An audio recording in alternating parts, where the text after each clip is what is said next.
नमस्कार।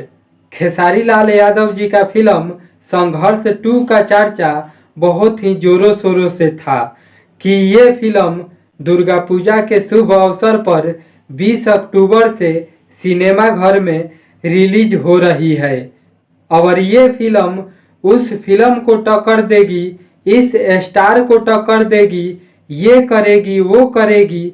लेकिन हुआ क्या घंटा, अब ये फिल्म रिलीज ही नहीं होगी।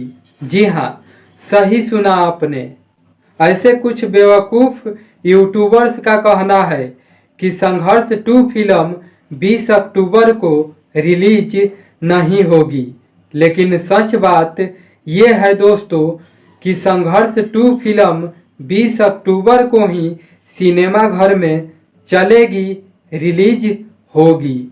जी हाँ, तो टेंशन फ्री रहिए आप सब और संघर्ष 2 फिल्म को ढेर सारा प्यार दीजिए ताकि ये फिल्म ब्लॉकबस्टर हो जाए। धन्यवाद।